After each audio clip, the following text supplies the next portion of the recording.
Healthy people grow by learning, building skills, and working on themselves. But toxic people, they grow by trapping others. And rarely it's one person. Often it's several people at once. They will pull in anyone they can. Siblings, co-workers, friends, parents, partners. Instead of building their own foundation, they build a tower out of other people's efforts. They cheat and lie to get help. They play the victim so others will rescue them. They coerce and pressure until someone gives in. And they take credit for other people's work. You've probably seen this pattern play out. They beg you to help them on an important project, a milestone, a problem. And you step in and you bail them out. You do the heavy lifting. Afterwards, you hear them brag about how they managed this problem, and they don't mention your help at all. This is a toxic warning sign. Their educational merits.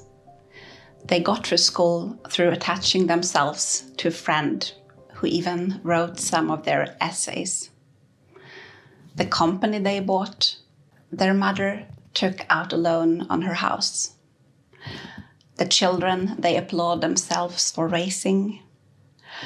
Their partner worked around the clock to bring those kids up, while they spent all their free time on their hobbies and couldn't be bothered.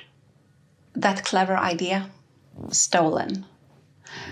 That catchy expression, taken from a movie. Even that good-looking body, it was built on home-cooked meals and free time that someone else carved out for them by taking on their responsibilities. In order to really grow and develop, you have to be able to live with the fact that you will fail in the process of learning something new.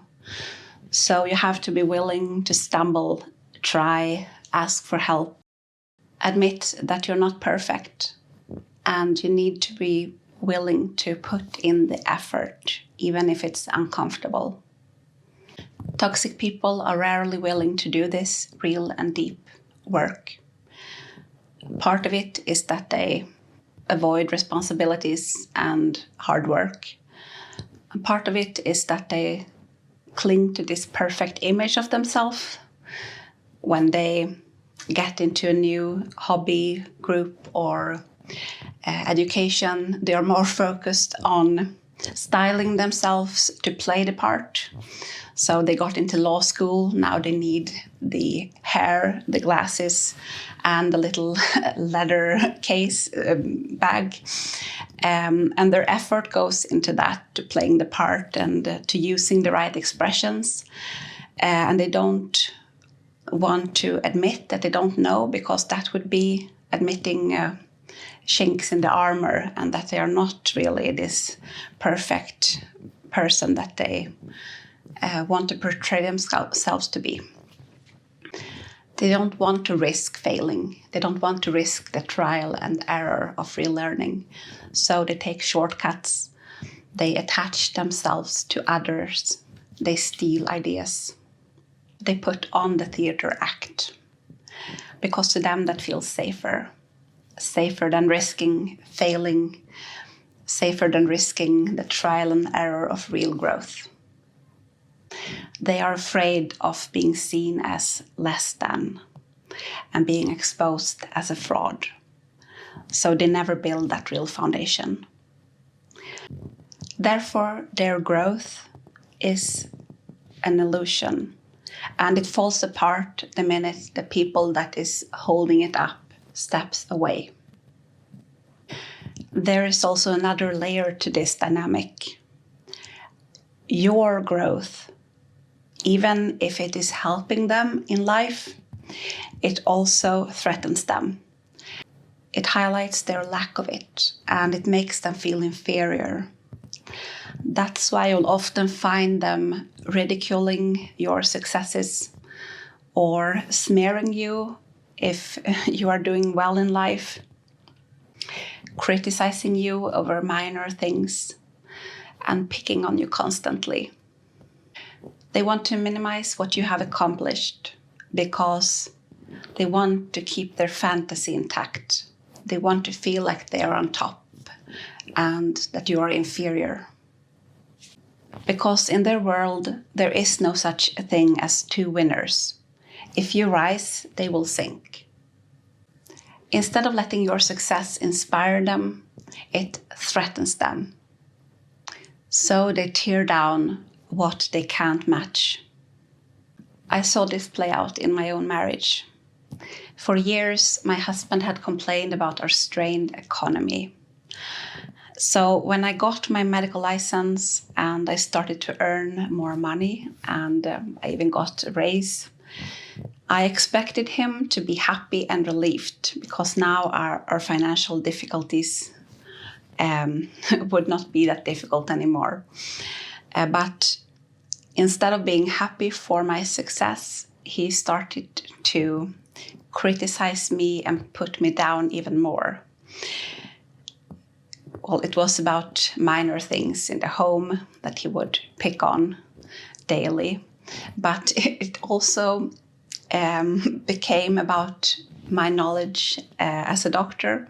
So he would question me with things like, what's the 3 causes of knee pain? And when I started to answer the question, he interrupted me. And then he would say the 3 causes that he had just learned from watching a YouTube video, not from a medical doctor. And he would say that, look, you don't even know the basics. I could do your work easily. This is what happens when your growth threatens them. Instead of trying to grow and rise themselves, they try to drag you down below them.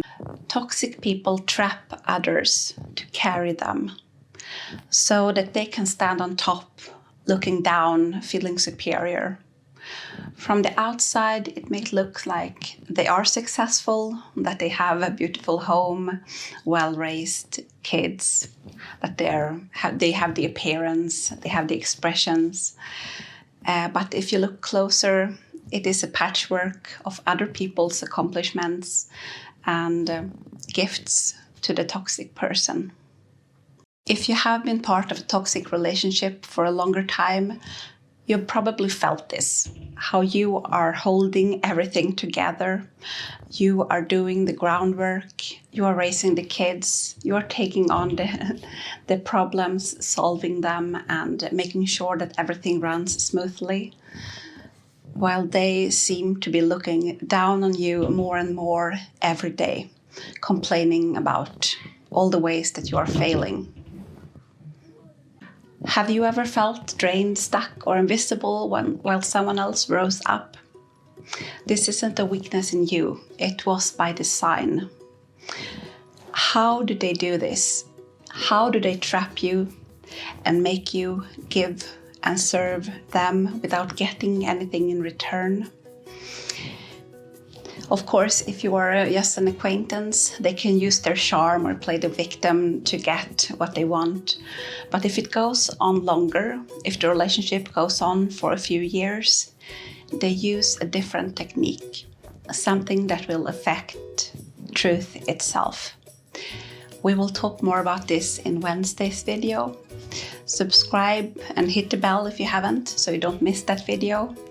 I'm Emma, holding up a light over the bridge. See you in the next video.